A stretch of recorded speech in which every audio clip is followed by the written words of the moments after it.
फिर वो चेला वहाँ से भी वो एक दिन फिर दोनों, वो पहले वाला उसका गुरु भाई जो सिद्ध वाला चेला था और स्वयं वो कहीं एक समागम था, कोई संतों का मेला सा भर जाता है एक दरिया के ऊपर, यानी नदी के ऊपर किनारे पर। तो वहाँ दोनों मिल गए 12 वर्ष के बाद।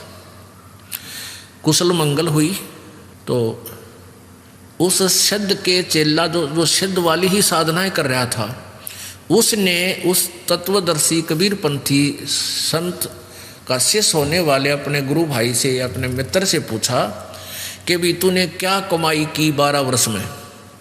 तो कबीर पंथी शिष्य का चेला होने के बाद वो शिष्य कहता है कि मन ने तो वह सब कुछ पा लिया, कल्याण का मार्ग मिल गया, भक्ति का सही विधि मिल गई, अपनी भक्ति कर रहा हूँ और कल्याण हो जाएगा। कहने लगा कोई तूने सिद्धि प्राप्त करी है तेरे पास कोई? तो बोला भाई ये डड़े डोन की हमने कति जरूरत कोई नहीं। तो वो कहता है सिद्ध का चेला कि देख तने तो जीवन खो दिया अपना, और मैंने 12 वर्ष में सिद्धि प्राप्त की है। क्या की है? जल के ऊपर के ऐसे चला गया परले किनारे जैसे जमीन पर चलता है, और फिर वापस आ गया न्यो का न्यो पट पट पट करता हुआ, और न्यो गर्व से कहता देखा तने तो अपना जीवन खो लिया, मैंने देख कितनी सिद्धि कर ली। वो कबीर पंथी शिष्य का जो चेला था वो कहने लगा भले आदमी तने 12 वर्ष में 2 अन्य की कमाई करी, यो किश्ती वाला एक आना में तो परली तरफ ले जाता है और एक आना में उल्टी छोड़ दे, तने तो 12 वर्ष में 2 अन्य की कमाई करी है, क्यों डरे ढो रहा है? फिर वो मित्र था, उसको भी परमात्मा की चाह थी, उसको पूरा ज्ञान समझाया। तो वो भी कहने लगा भाई फिर मन तो जीवन खो दिया, मुझे भी अपने गुरु जी से मुझे भी ये नाम दिला दे, मेरा कल्याण करवा दे। फिर वो शिष्य रोने लग गया जो कबीरपंथी शिष्य का चेला था, फिर वो रोने लग गया। तो वो सिद्ध कहने लगा कि आप क्यों रो रहे हो? तो वो बोला कि वो कबीरपंथी संत बोला कि अभी ईब तेरा कल्याण हो नहीं सकता, मैं इसलिए रो रहा हूँ। अब वो चेला वो सिद्ध कहने लगा भी ऐसी कौन सी बात है, मेरा कल्याण ना हो, मैं ऐसा दुर्भाग्यशाली प्राणी हूँ क्या मेरा कल्याण नहीं होगा जब आपका हो गया? तो उसने कबीरपंथी संत ने कहा कि भाई मेरे गुरुजी शरीर छोड़ गए, यदि मैं तुझे उनसे नाम दिलाता तो वो है नहीं। तो वो इतना ज्ञान तो होता ही है। तो वो सिद्ध कहने लगा भाई वो किसी को अपना उत्तराधिकारी बना कर गए होंगे, मैं उससे ले लूँगा नाम, मुझे कल्याण कराना है। कहने लगे तू उससे नाम ले नहीं सकता जिसको वो उत्तराधिकारी बनाकर गए हैं, क्योंकि वो सिद्ध जब वो एक गुरु के चेले थे दोनों, तो जो सिद्ध अभी भी सिद्धि ही कर रहा था वो सीनियर था, और वो कबीरपंथी शिष्य बना वो उस तो जूनियर था उस पहले वाले गुरु के। यहाँ सीनियर जूनियर की बीमारी सारा है।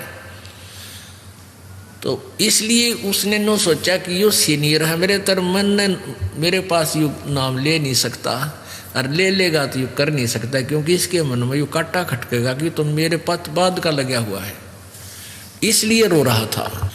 तो वो सिद्ध कहने लगा कि भाई ऐसी बात नहीं है, मैं नाम लूँगा, मैंने तो अपना कल्याण करवाना है, मेरे समझ में आ गई तेरी बात सारी, कति डड़े डोल दिए, मैंने जीवन खो दिया, घर छोड़ा इसीलिए था कि भगवान पाऊँ और मैं पर रूपा की गया। तो उसने कहा कि इस दास को आदेश देकर गए हैं, वो शरीर छोड़ गए थे, और मेरे से नाम आप ले नहीं सकते क्योंकि आप मेरे तो सीनियर थे। उसी समय वो सिद्ध पुरुष जो सिद्धि करता था, सिद्ध बना रहा था, अपने ही जूनियर के पैर पकड़ दिए, चरण टेक दिए, नहीं बोले रही सा सस्ता सौदा, घर का गुरु है, इस तो बढ़िया वस्तु और कहाँ मिलेगी, मैं आपका बच्चा और आप मेरे परम पिता। जब भक्ति करनी है, परमात्मा पाना है, तो इसमें मर्यादा भी तो रखनी पड़ेगी। आप मेरे गुरुदेव, मैं आपका बच्चा, मैंने नाम दे दे, रुका नहीं जाता। तो पुण्यात्माओं ऐसे हमने हर तरह से जो ना अपने आप को सेट करना पड़ेगा। हर प्रकार की बीमारी से निकलना पड़ेगा, मान से, बड़ाई से, ऊंच नीच से, इसे हटना पड़ेगा। तो यहां क्या बताते हैं, एक सिद्धि जल डूब न जाई, एक सिद्धि जल पैर न लाई, एक सिद्धि बो चोले धार है, एक सिद्धि नीतत विचार है। एक बार ये दास कुछ भक्तों को लेकर के सहारनपुर गए थे। सहारनपुर के अंदर एक विशेष स्थान है अपने परमात्मा का, और एक बहुत ही अनमोल उदाहरण है संत गरीबदास जी, जिनको कबीर परमेश्वर प्राप्त हुए थे, मिले थे छुडानी गांव में। सतलोक से चलकर वो परमेश्वर आए थे, और गरीबदास जी गांव छुडानी, जिला झज्जर, हरियाणा, भारतवर्ष की भूमि पर सन 1717 में उनका जन्म हुआ था गरीबदास जी का। जब 10 वर्ष के हो चुके थे, वो गौओं के पाली गवाले थे खेतों में, वहां परमेश्वर आकर मिले थे। उसके बाद परमात्मा ने उनको साक्षात्कार कराया और अपना सतलोक दिखाया, जहां परमेश्वर रहते हैं, जहां से हम बिछुड़कर आए हुए हैं। तो आगे चल के गरीबदास जी ने परमात्मा कबीर जी की महिमा कलम तोड़ आंखों देखा हाल पूरा लिखा हुआ है, जिसको ग्रंथ सदग्रंथ साहिब हम बोलते हैं, जिनका ये पाठ चल रहा था 3 दिन उस अमरवाणी का। तो गरीबदास जी द्वारा लिखवाई गई वो वाणी है। तो गरीबदास जी का एक शिष्य था।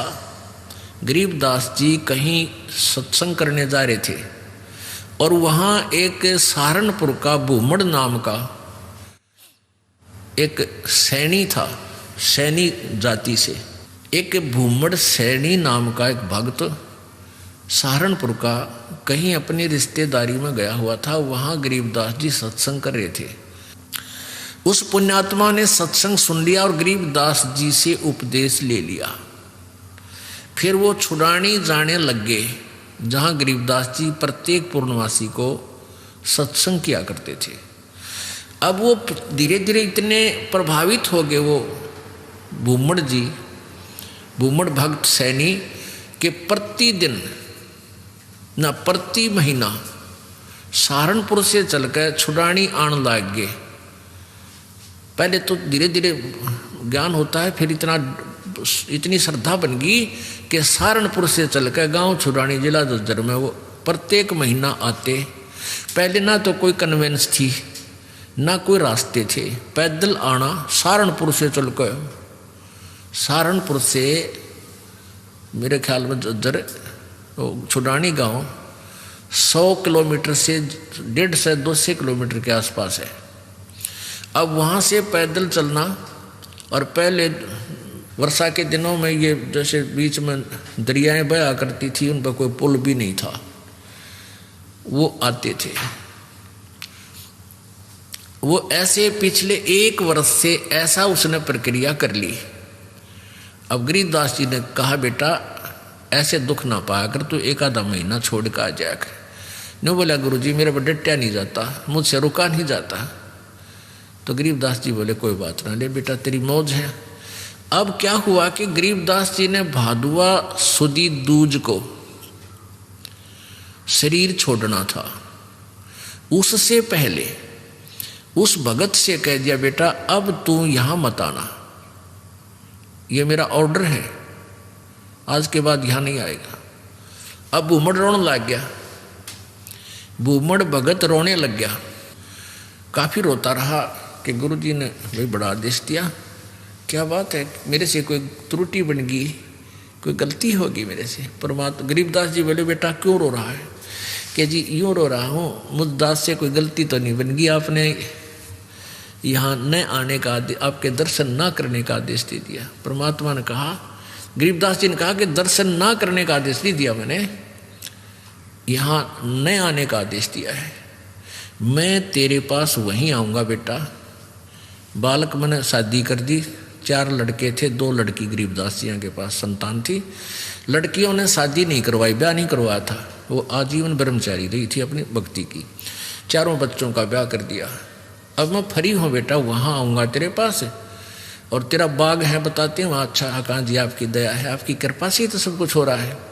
तो भाई उस बाग में मेरी एक झूपड़ी डाल दिए बेटा, मैं भी अपना भजन करूँगा और तेरे को सेवा दर्शन हो जाएंगे।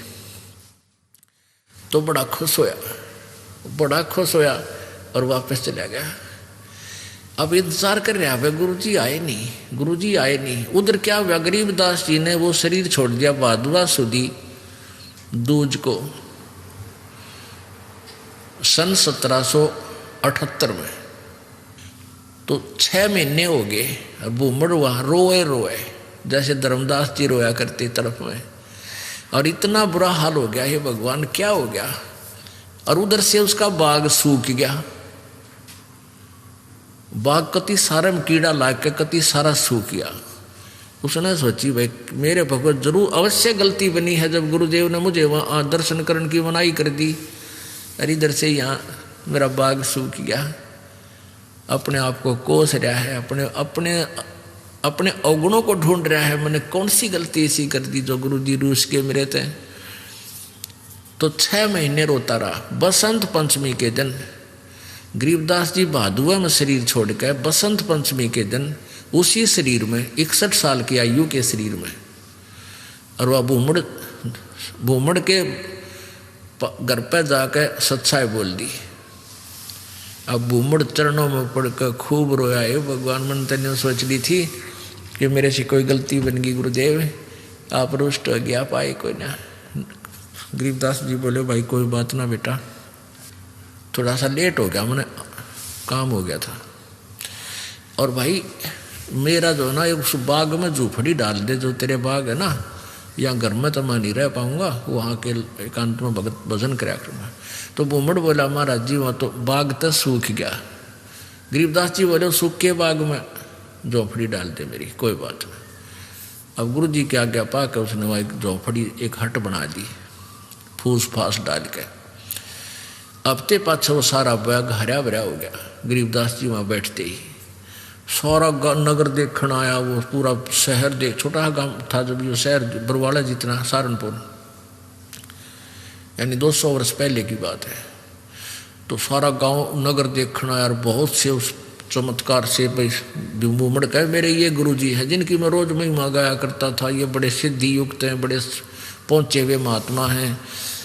और भाई बहुत से मुसलमान और हिंदू गरीबदास जी के शिष्य वहाँ हो गए। अब क्या बात है कि वहाँ ये दास क्या बताना चाहता था, एक सिद्धि बहु चोले धारे, एक सिद्धि नी तत्व विचार है। वहां एक लाल दास नाम का सिद्ध पुरुष था। उसका भी जहां गरीबदास जी का आश्रम बना हुआ छोटा सा, जहां उन्होंने दोबारा शरीर छोड़ा था, उसके साथ में ही 300-400 फुट की दूरी पर लाल दास जी का बहुत बड़ा मंदिर बना रखा है। वो शिव विष्णु पुजारी था। अब क्या हुआ कि वहां 35 वर्ष तक गरीबदास जी उसी रूप में रहे। हिंदू और मुसलमान दोनों ही गरीबदास जी के शिष्य बने, क्योंकि ये ज्ञान ही एकता उपजाने का है, उनका ऐसा ज्ञान है कबीर जी का। तो वहाँ शहर सहारनपुर शहर के अंदर एक आश्रम बना हुआ है। भूमड़ का पूरा घर था, वो उसका संतान नहीं थी। परमात्मा ने उसका कल्याण करना था, इसलिए उसको झंझट में फंसाया नहीं। तो उसने सारा ही अपना घर भी आश्रम के रूप में बना दिया था। आज भी वहाँ विद्यमान है। गरीबदास जी की परंपरा का एक आधा कोई भक्त वहाँ रह रहा है। ये दास देख के आया था। तो वहाँ 35 वर्ष की आयु के बाद शरीर छोड़ दिया। तो वहाँ उस बाग के अंदर ही उस शव को अंतिम संस्कार वहाँ दफना रखा है वो शरीर। तो अब क्या हुआ, जब शरीर छोड़ दिया गरीबदास जी ने, यानी शरीर त्याग दिया वहाँ पे, तो वहाँ काफ़ी भक्त शिष्य हो गए थे। तो उन्होंने सोचा भी छुड़ानी वाले जो इनके वंशज हैं, गरीबदास जी के बच्चे हैं, संतान है, उनसे पता करके आओ कि महाराज जी के शरीर को यहाँ लावा या वहीं अंतिम संस्कार कर दे। 2 घोड़ों पर 2 व्यक्ति सहारनपुर से चले, छुड़ानी आए। तो उनसे कहा कि भाई ऐसे ऐसे गुरुजी ने शरीर त्याग दिया है, महाराज गरीबदास जी ने, यानी आपके दादा ने, परदादा ने, पिताजी ने, जैसे भी उनके नेक थे। तो सहारनपुर में, और आप बताओ क्या करना है उनको, यहाँ कहो तो यहाँ लाएं कोई बैलगाड़ी में डाल के, और या ये कहो कि वही अंतिम संस्कार कर दें तो वो आप साथ चलो हमारे, उनका अंतिम संस्कार कर देते हैं। गांव वाले कहते हैं भाई तुम क्या कहने लगे, वो उनके गरीबदास जी के वंशज यानी पोता पोती बेटा बेटी कहने लगे कि क्या कह रहे हो भगता आप, गरीबदास जी यानी गुरु महाराज तो 35 वर्ष पहले शरीर छोड़ दिया था और ये इनकी यादगार बना रखी, छुडानी में एक छतरी बना रखी है, छतरी साहब बोल रहे हैं उसको, जहाँ गरीबदास जी के शरीर का अंतिम संस्कार करा था, वो एक यादगार बना रखी है। वो छोटी सी थी, अब तो बहुत बड़ा मंदिर गाड़ दिया इनने, एक छोटी सी थी जैसे आम यादगार सी बना देते हैं, ज़्यादा से ज़्यादा 10 फुट 5-7 फुट की ऊंची और 10 बाई 10 फुट चौड़ी। वो आज भी नो के विद्वान है जो ओरिजिनल है, उसके बाद उसके ऊपर और कुछ बना दिया। तो सारे गवाही के दे अरुआ नो के ना भाई महाराज जी तो वहाँ शरीर छोड़ रखा है सहारनपुर में। तो उनका ना यकीन होया, 2 व्यक्ति घोड़े पर सवार होकर वहाँ से घोड़े लेकर और फिर वहाँ पहुँचे, वहाँ जाकर देखा ज्यों कहते शरीर, और वही गरीबदास जी वहाँ शरीर छोड़ रखे। तो छुड़ानी वाले बोले भाई इनकी लीला तो अपरंपार है, यही अंतिम संस्कार कर दो, वहाँ तो पहले हो चुका है। तो वो वही अंतिम संस्कार यानी नीचे एज इट इज शरीर दफना दिया, ऊपर यादगार बना रखी। ये दास वहाँ गया सन 1998 में, तो वहाँ देखा, यही बिल्कुल क्लियर देखने के लिए सच्चाई है या कैसा है, बिल्कुल सच्चाई पाई। और वहाँ विराजमान एक लेडी संत थी, उसने बताई कि जी ऐसे ऐसे सारी कहानी सत्य है। उनके समय का वहाँ एक पलंग भी है जिस पर गरीबदास जी विश्राम किया करते थे, वहाँ ग्रंथ साहब भी यही लिखा हुआ था, हस्तलिखित उनके पास विद्वान है। फिर वो देखा जा करके वो बाग में जहाँ उनका अंतिम संस्कार किया था, तो वो यादगार जो बना रखी थी वह लगभग 150 वर्ष पुरानी होकर के जीर्ण शीर्ण सी भरी थी। तो हमने उनसे कहा कि आपकी आज्ञा हो तो हम इसको दोबारा रिकन्स्ट्रक्ट कर दें, न तो पड़ेगी को गिर के किसी चोट लगेगी, कोई दर्शक होगा तो। वो कहने लगे जी ऐसे कर दो। फिर हमने क्या किया कि नीचे का पोर्शन नहीं छेड़ा, वो पुरानी छोटी छोटी ईंटों से बना हुआ था, उसके ऊपर की दोबारा से बढ़िया ईंटों से और एक अच्छा गुम्बद सा बना के वो तैयार किया, और उसके ऊपर पूरा एक बोर्ड लगा रखा है, पूरी कहानी लिखी हुई हमने कि ऐसे ऐसे ये हुआ था। अब कहने का भाव ये है दास का कि उन्हीं के साथ में एक लाल दास जी थे, तो उनके बारे में क्या प्रसिद्ध था कि वो अपने भक्तों के निकलता था तो मांगने जाता था आहार। एक कहता था मेरे पास हमारे घर भी आए थे लालदास जी, एक दूसरे शहर में कहता था यहाँ भी लालदास जी आए थे। तो वो एक सिद्धि बहुचोलेधार है, उसके पास एक हल्दी की गांठ थी या हल्दी की एक ही गांठ थी, यानी एक सिद्धि थी, उससे महात्मा पा के गया। लालदास जी के क्या करते, उसने अपना नियम बना रखा था, वो सिद्धि से यानी वहाँ जाता था, गंगा पर स्नान करके आता था प्रतिदिन, सुबह उठता और गंगा पर स्नान करने जाता था और शाम को वो वापस आ जाता था। अब सुबह 4 बजे चलता, शाम ने आता, ऐसे उसने अपना मनमुखी नियम बना रखा था। एक बार वो बीमार हो गया तो चिंतित हुआ। गरीबदास जी उनके पास जाते थे, उन्हें ज्ञान भी समझाते थे, पर वो अनाड़ी कति नहीं माना था। वो इतना बीमार हो गया कि उसको चिंता होगी कि भाई मैं अब स्नान नहीं कर सकूंगा गंगा में। तो गरीबदास जी उसको चिंतित देख कर कहने लगे भाई चिंता ना करे, सुबेरा गंगा यहीं आ जाएगी तेरे आसपास ही। अब उसने चिंता होगी कि भाई कैसे आवेगी। गरीबदास जी ने वहाँ जाकर खड़ा हो गया कि आजा लालदास।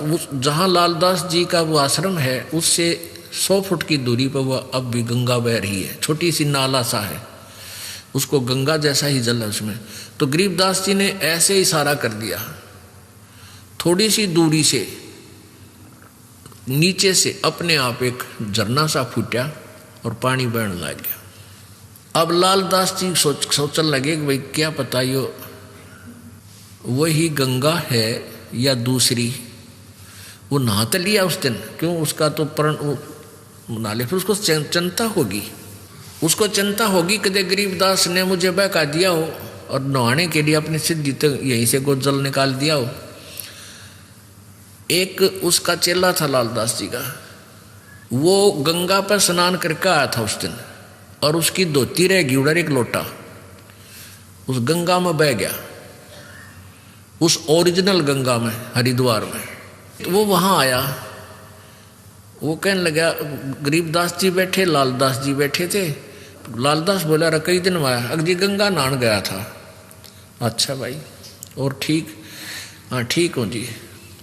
और कहने लगा, जी एक लोटा भी रह गया मेरा, गंगा में बह गया, और एक धोती बह गई वहीं पर, तेज धारा थी। गरीबदास जी बोले, भाई यहाँ तेरी धोती और लोटा इस गंगा में पड़े हैं, यहाँ ये वही गंगा है जो वहाँ तू नहा का है। अब लालदास जी ने सोचा, भाई जय इसके धोती लोटा यहाँ पा गए तो सचमुच या वाह गंगा है।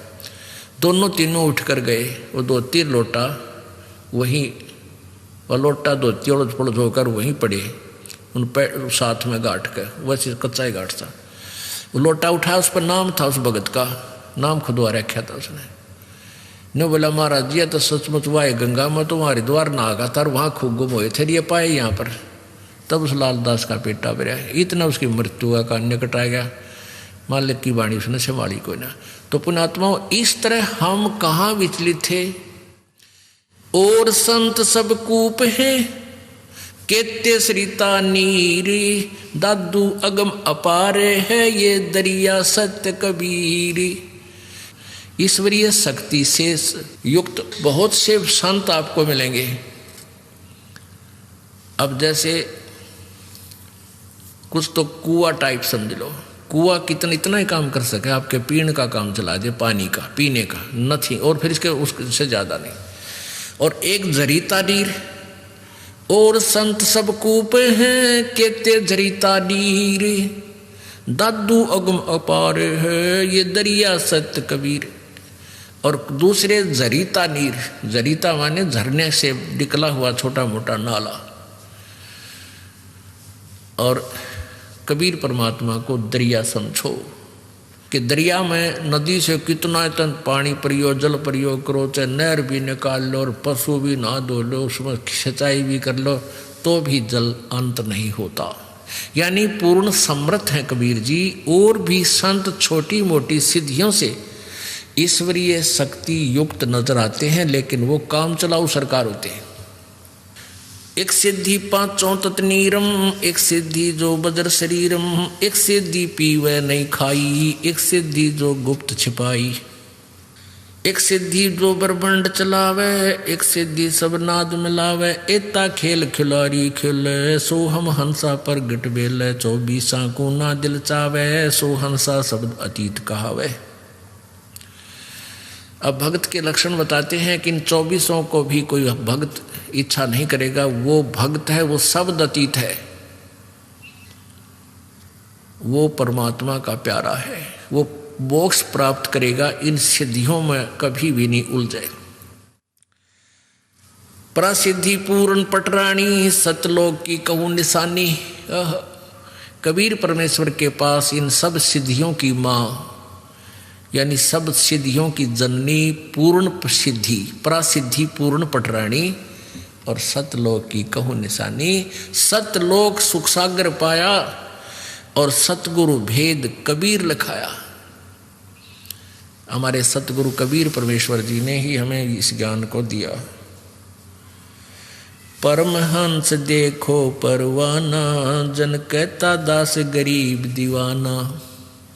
कि आप परवाना माने वो परमात्मा का वास्तविक संदेश, यथार्थ ज्ञान समझो, उसके आधार से भक्ति करो, तब तुम्हारा मोक्ष होगा। अब परमात्मा पाने के लिए हमारे अंदर कितना समर्पण होना चाहिए। जैसे हम पहले कहते थे, तन मन धन सब तेरा, तेरा तुझको अर्पण, क्या लागे मेरा। और चवन्नी दान नहीं कराया करते, चवन्ने नहीं दिया करते। एक हफ्ते में 100 रुपये का बूंदी का प्रसाद बैठा करते, मंगलवार का व्रत रख के। और गीत गाया करते नो, तेरा तुझको अर्पण क्या लागे मेरा। अब हम क्या कर रहे हैं, अब एक एक भक्त ऐसे बढ़ चढ़कर परमात्मा की प्यारी आत्मा इतने उभर रहे हैं, उनकी कथा सुना दो तो आप हैरान रह जाओ, किस प्रकार समर्पित है मालिक पर। फिर किस तरह उनको परमात्मा दोनों हाथों दे रहा है। देते को हर देत है जहां तहां से आने, अणदेवा मांगत फिरो फिर परमात्मा सुने ना काने। जो दान करता है उसको भगवान अवश्य देगा, ये नियम है ईश्वर का। लेकिन कहाँ, सुपात्र को दान दे, कुपात्र को नहीं। अब जैसे अपने उपजाऊ खेत में बीज बोओगे, समार पाक अच्छी तरह, तो डूंडा पाटेगा, यानी 1 एकड़ में 70 मन गेहूं हो जा। अर्ज की तक कालर में अर्थात रेही में जाकर बो दोगे उतना ही बीज, वो बीज भी जल जाएगा। यानी कुपात्र इन झूठे गुरुओं के पास दान दिया भी आपका नहीं फल है। सुपात्र यानी अपने यथार्थ अपनी डहर में बोए, डहर में, डहर का अर्थ है उपजाऊ जमीन, उसमें बोए, फिर देखो कितना उपजा। यानी पूर्ण संत के माध्यम से किया हुआ दान आपको बहुत गुना वापस होकर मिलता है। और नी इच्छा जो दान करते हैं बगैर किसी मनोकामना के, उसके दोनों फल हैं। वो भक्ति में भी उसका जो है ना फल मिलता है, भक्ति में भी वो ऐड हो जाता है। जैसे परमात्मा कबीर जी कहते हैं, चिड़ी चोंच भर ले गई नदी न गट्टो नीरे, दान दिए धन घटे नहीं नो कह रे साहिब कबीर। परमात्मा अपनी मोर मार कर कह रहे हैं, अपना गवाही दे रहे हैं कि जैसे जल से चिड़िया चोंच भर लेगी दरिया से नदी तक, उसमें कोई फर्क नहीं पड़ता। इसी प्रकार आप दान करते हो, उस दान के देने से जैसे नदी का दान दिए धन घटे नहीं। आप कितनी कमाई करते हो विचार कर लो, आप कितना धन कमाते हो जिस दिन से आप अपने पैरों पर खड़े होते हो और जिस दिन तुम्हारा अंत होगा। और फिर उसकी रेसों में कितना दान करते हो, जैसे दरिया में तो एक चोंच चढ़ी लेगी हो, इतना ही दान आप कर पाते हो। बाकी सारा या काल व्यवस्था में ही लगा जाते हो, लग ही जाता है। फिर उसका उस चढ़ी वाले चोंच का यानी थोड़े से दान किए हुए का आपको कितना फल परमात्मा देता। इस जन्म में सुखी करे और आगे जन्म में ये कई हजार गुना बना और दरिया पावे, यदि सुचारू विधिवत दान किया जाता है तो। वैसे ड्रामेबाजी अपनी मर्जी से दान करना, उसका कोई लाभ नहीं होगा। अपने आत्मा कई बातें आ जाती हैं जो तत्व ज्ञान है, और हम बालक हैं, भक्ति मार्ग में हमें ज्ञान नहीं था। एक तरफ तो ये कहते हैं भाई जो जैसा कर्म करेगा उसको फल अवश्य मिलेगा, पाप करो चाहे पुण्य करो। और एक तरफ से परमात्मा कहते हैं गुरु बिन माला फेरते गुरु बिन देते दान, गुरु बिन दोनों निष्फल हैं चाहे पूछो वेद पुराण।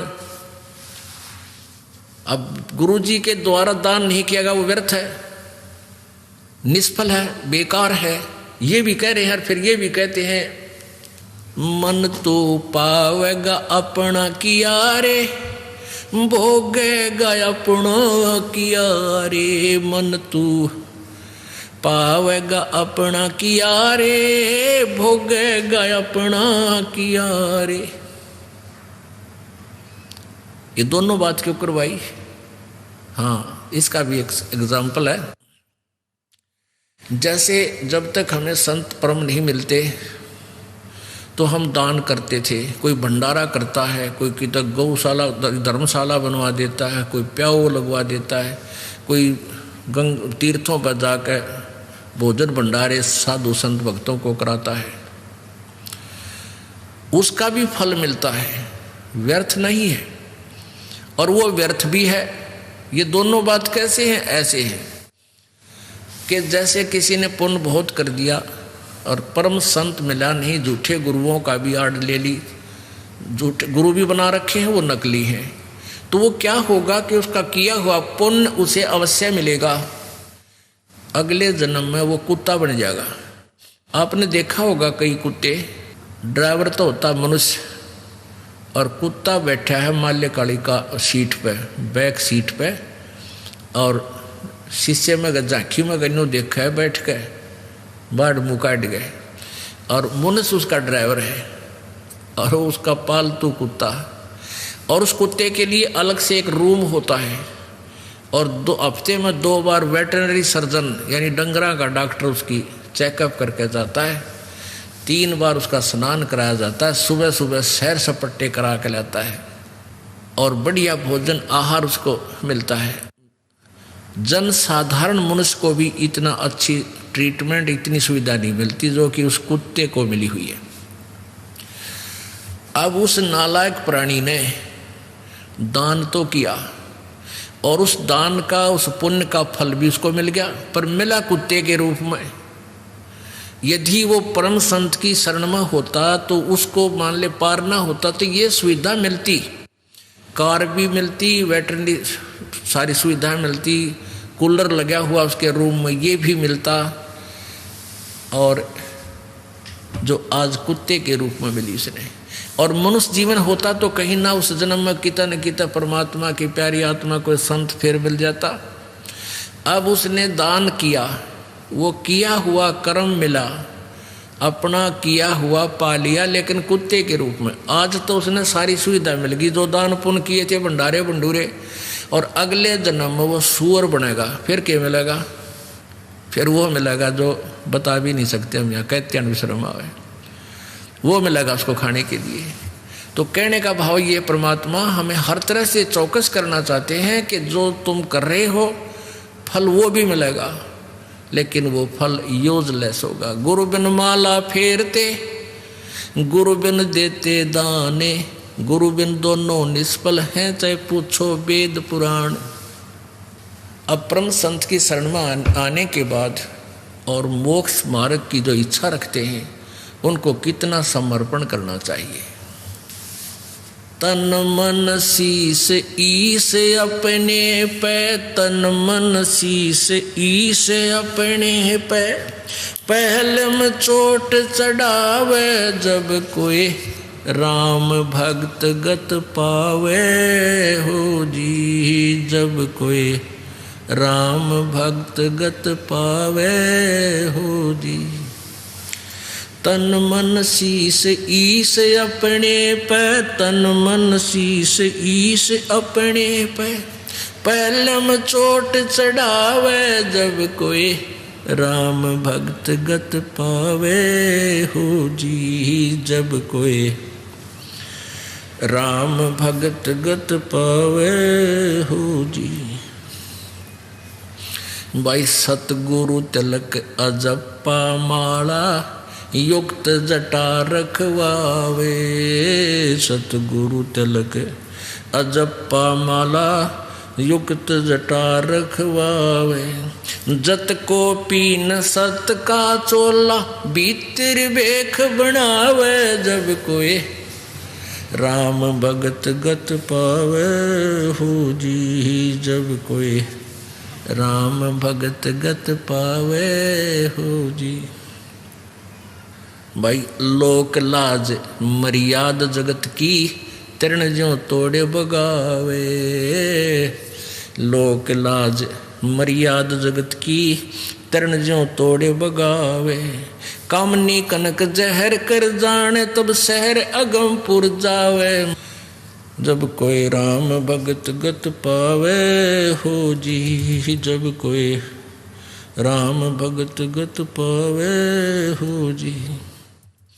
कामनी कनक जहर कर जाने, तब शहर अगमपुर जावे। जब कोई राम भगत गत पावे हो जी, जब कोई राम भगत गत पावे हो जी।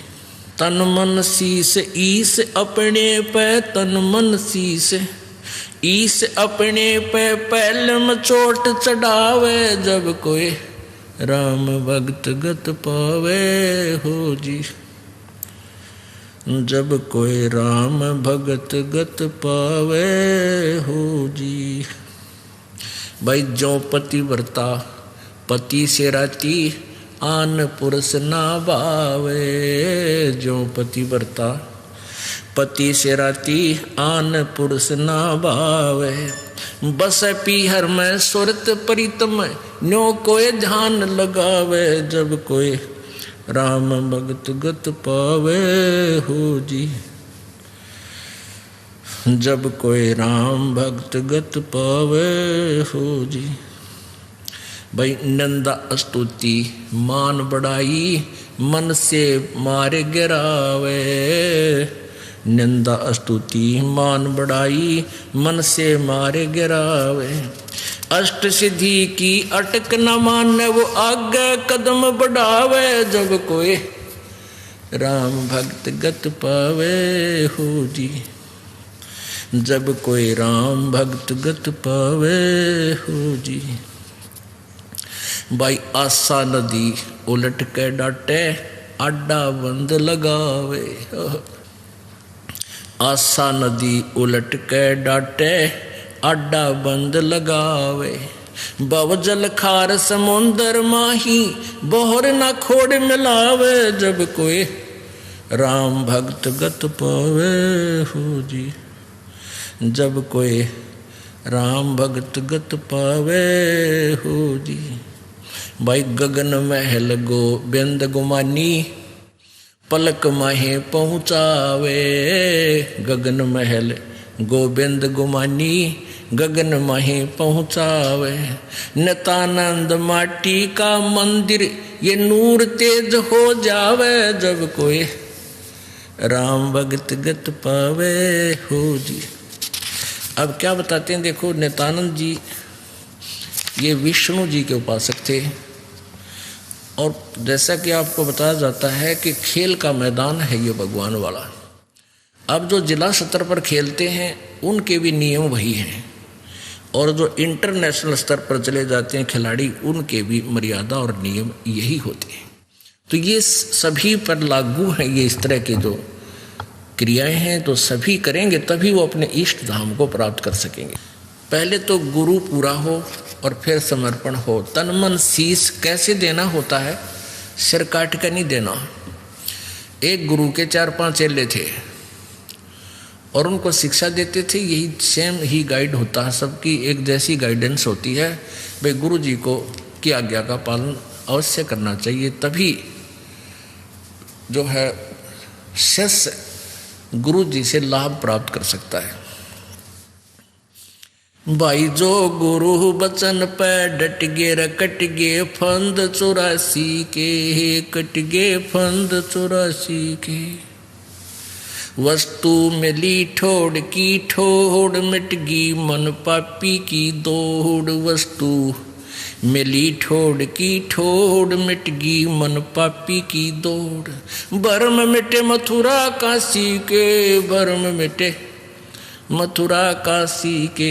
भाई जो गुरु बचन पर डट गे रकट गे फंद 84 के। यानी इस तरह की कथाएं तो आम व्यक्ति भी बताता रहता है कि जो परम संत की बात को स्वीकार कर लेता है और गुरु जी के वचन का पालन करता है, आज्ञा का पालन करता है, वही गुरु जी जैसा भी जिस सत्र का वो गुरु है वो उसका लाभ विशेष तभी प्राप्त करता है। तो एक दिन उस शिष्य गुरुदेव ने चेलों को यही कथा सुनाई, भाई गुरु जी की आज्ञा का पालन तो शिष्य नहीं करता, उसकी भक्ति नष्ट हो जाती है। और कुछ देर के बाद कहता है कि बच्चों आओ, तुम एक मेरा आदेश है कि मेरे सिर में 5-5 जूते मारो। अब चेले राम फंस गए धर्म संकट में। अब भाई गुरु जी का नहीं हाथ कर दिया तो बात बिगड़ गई, और आज्ञा का पालन ना हुआ तो नाश हो गया। बैठे रहे, सन्नाटा छा गया। अब गुरु जी कहता है तुम नहीं के शिक्षा दिया करता मैं, भाई बस हो गए फेल सारे। अब बैठे रहे, एक चेला उठा अपना जूता निकाल के और गुरु जी के चरणों के पास बैठ कर अपने सिर में 5 मारे, पट पट। अब गुरु जी कहने लगे भाई डंडी मत मारा, मैंने मेरे सिर में कहा था, तेरे में नहीं। तो वो चेला कहता है दास का शीश भी तो आप ही का तो है। तो ये विवेक से समर्पण करना है, इतनी ही बात है कि गुरु जी की आज्ञा का यही पालन है कि जैसे गुरु जी कहे उस प्रत्येक मर्यादा का पालन करें। अब गुरु जी क्या कहेंगे, बेटा भक्ति कराया करो, परमात्मा ना भूलियो, बुराई छोड़ दो, बीड़ी शराब मांस तम्बाकू मत पीना। जब तुम ये ना मानोगे तो फिर किसी भगत क्यों रेड हो, यहाँ आने का फायदा क्या तुम्हारा। तो ये आज्ञा का पालन तक ये शीश देना है। और भाई सत्संग में जरूर आया करो, 100 काम छोड़ कर आया करो, ये आदेश होता है गुरु जी का। और यही पालन नहीं करोगे फिर भगत किसे, फिर लाभ इसे टिंडे मिलेंगे तुम न जिसे करोगे। अब क्या बताते हैं, तन मन शीस ईस अपने पे पहले चोट चढ़ावे जब कोई राम भगत गत पावे। यानी ये ब्लाइंड फेथ का मार्ग है, भक्ति मार्ग। ब्लाइंड फेथ गुरु जी पर करना होगा। अब इस ब्लाइंड फेथ का लाभ उठा लिया नकली गुरुओं ने। अब भगत श्रद्धालु चले जाते हैं, गुरु जी जो कहते हैं भाई सही है। देखा है लाखों करोड़ों शिष्य ऋषि नकलियां के फंसे बैठे हैं, उनकी कोई थ्योरी नहीं, ABC नहीं जानते हुए, और वहाँ बेचारे नहीं बैठे रहते। वह गुरु जी जो कहते हैं सही है, क्योंकि वो श्रद्धालु गणे हैं, वो पुण्य आत्मा ज़्यादा है। और वो नकलियां उनका सूत बैठ गया, लाभ मिल गया। वो कि मैं अटबट मारे जाओ, गुरु बच्चे नो शर लाते रहते। हाँ बहुत ठीक बताई, लेकिन इस तत्व ज्ञान को समझ कर फिर समर्पण करें। फिर अग्रम अग्रम नहीं रहने चाहिए। जिस दिन नाम ले लेते हो आप, उसके बाद नाम लेने से पहले हमने इतने ग्रंथ बना रखे, सारे पढ़ कर देख लो। बना तो भगवान ने रखे थे, हमने तो उनको सरलार्थ करके सिंपल वे से समझा के एक पुस्तक बना रखी है। पहले पूरी अपना सारा संशय दूर करके फिर नाम लेना चाहिए, फिर समर्पण करें जब आपका बात समझ में आ जाता है। और नाम लेने के बाद फिर तुम सोचते हो ऐसा नहीं होता, गुरु जी क्या बता रहे हैं ऐसा ठीक नहीं है, वहाँ भी आपका नाम खंड हो रहा है। फिर ब्लाइंड फेथ करना चाहिए आपने। गुरु जी जो करे फाइनल, क्योंकि आप तो बालक हो, गुरु जी एक टीचर होता है। आप टीचर किस दृष्टिकोण से आपको समझा रहा, आपकी बुद्धि वहाँ पहुँच भी नहीं रही, इसलिए आप यूँ कह रहे हो ना ऐसा तो ना लगता, ऐसा तो ठीक नहीं है। तो ये नहीं होना चाहिए। ये तो नाम लेने तो पहले होना चाहिए आप में, उसकी पूरी क्लियर करो उस कंसेप्ट को, फिर नाम ले लो। तो क्या बताते हैं भाई, सतगुरु तिलक अजप्पा माला युक्त जटा रखवावे। अब जैसे ऊपर बाल बूढ़ रखवा ले हैं, इतने बड़े बड़े दाढ़ी बढ़वा ली, या केवल एक कोपीन बांध कर सारा नी वस्त्र रहते एक लंगोट बांध लिया। कहते हैं ये लोग दिखावा करने की आवश्यकता नहीं है। सतगुरु तिलक, तिलक जैसे आप लगाते हैं या माथे पे बिंदी सी, कहते हैं गुरु जी को यहाँ रखो, यानी शीश सिर पे माथे का तिलक, यानी अति पूजनीय। सतगुरु तो तेरा तिलक होना चाहिए, यानी उसको समर्पण होना चाहिए तेरा सब कुछ। और अजप्पा माला जो नाम दे रखा श्वास का, वो अजप्पा माला, अजप्पा जाप होता है, वो तेरी माला, उसका स्मरण करता रहना।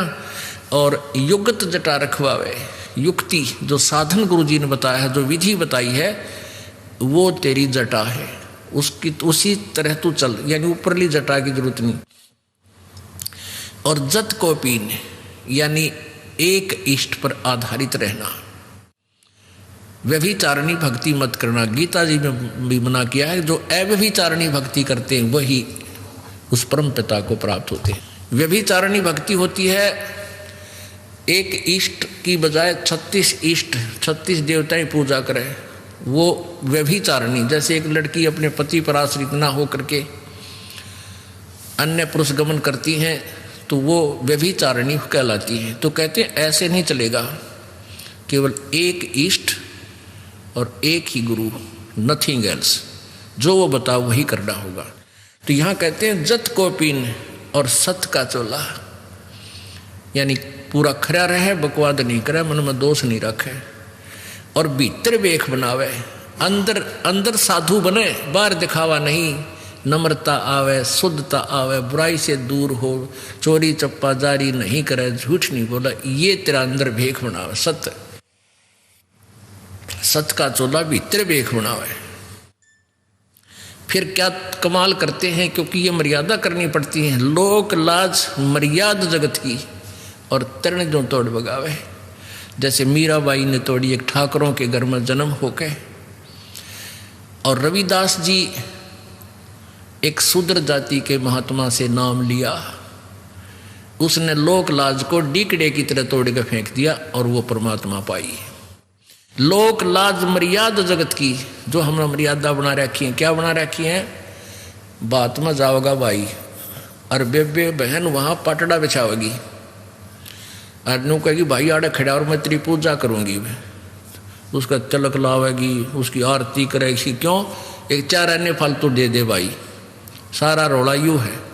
अरे ओ भाई पहले भी वही था, आज भी वही है। आपका बहन भाई का एक नाता विशेष हो है और बहन का हक है आप भाई जावे अपनी बहन के दुख में पहले दुखी हो जाकर बात वाला दिन क्यों ड्रामा करे। पहले पूछा बेबे तेने पैसे की आवश्यकता वो बता, और चीज़ चाहिए वह बता, उसकी आवश्यक वस्तु पहले ही प्रबंध कर दे, उस दिन ड्रामा नहीं करे। तो ये इस तरह की जो कहानी है ये लोक लाद, ये मर्यादा जगत की बनाई हुई मर्यादाओं को ये नहीं करे। जैसे रक्षाबंधन बनाती है बहनें, भाई पर जाती है, भाई का रक्षाबंधन बांधती है कि तू मेरी रक्षा करिए। एक बहन कह रही थी रक्षाबंधन को मैं गई हुई थी अपने भाई का रक्षाबंधन बांधने के लिए और भाई दुर्घटना में ग्रस्त हो गया, भाई की लाश मेरे पास आ गई। बताओ वो ईब समझ में आवा है कि वो बेचारा मेरी रक्षा कहाँ करेगा जो अपनी ना कर सका। तो क्यों ना उस परमात्मा के बांधे हम जाकर रक्षाबंधन कबीर परमात्मा की शरण में आए, उस सूत्र से बन जाए जो सबकी रक्षा करता है। तो इस तरह की जो मर्यादाएं हैं ये हमने तरण की तरह यानी डीकड़ा सा तोड़ कर फेंकना पड़ेगा। ज्यों पति बरता पति से राती आन पुरुष ना बावे। कैसे साधना करते हैं? कहते बस है पीहर में सुरत प्रीतम में नो कोई ध्यान लगा। ये हमारा मेडिटेशन। जैसे लड़की का ब्याह हो गया, शादी कर दी, पति के पास चली गई, फिर वह महीने 20 दिन के अपने घर के लिए अपने पीहर आ जाती है, मायके आ जाती है, तो उसका एक पल भी अपने पति से दूर मन नहीं होता और ना घर क्या नबेरा उसके मन में क्या सोच रही है, क्योंकि स्वाभाविक होता है। बच्चा जहाँ रहने लग जाता है वहाँ हर एक क्रिया में उसका ध्यान रहता है, भाई भैंस ना प्याई होंगी, फलाना काम ना कराया होगा, ते सोने का बन के खड़ा हो जा। दूसरा पुरुष और पतिव्रता लड़की के मन में वो स्वप्न में भी नहीं आ सकता। तो ऐसे एक इष्ट और ऐसी लगन कि बस है पीहर में और सुरत प्रीतम में, भाई नो मेडिटेशन लावे। ये है मेडिटेशन हमारा। भाई नंदा सतुति मान बढ़ाई मन से मारे गिरावे। मान ले आपकी कोई निंदा करता है, करने दे, बालक है इसने इतना बेरा है। और कोई आपकी सुखी बड़ाई करता है, भाई वो बड़ाई करे समझ लो कि मैं मांगना आया तेरे पे, सिद्ध है गायो। ये पति सीधी सी बात समझ लो संसारिक लोगों की। अगर आपकी बड़ाई करता है तो आपसे कुछ वस्तु इसने प्राप्त करनी है, ना तो यू कोई नहीं डूम की तरह गीत गावे। और वैसे कोई निंदा कर रहा है तो भाई यूँ करता है, कहाँ धक्के खान जावे है वहाँ के रखा है, देखो वो तीसरे दिन सत्संग में जावे है। वो निंदा करता है तो उसकी तरफ भी ध्यान नहीं दे, करने दे, इसलिए करता रहेगा। इसको क्या पता बालक है। निंदा स्तुति और मान बढ़ाई मन से मार गिरावे, अष्ट सिद्धि की अटक ना माने आगे कदम बढ़ावे। इन 8 सिद्धियां बेरा था कि इन 8 सिद्धि भी आ जाता तो भी इसकी तरफ ध्यान नहीं दे, भक्ति में मोक्ष की तरफ चले। बोलो सतगुरुदेव।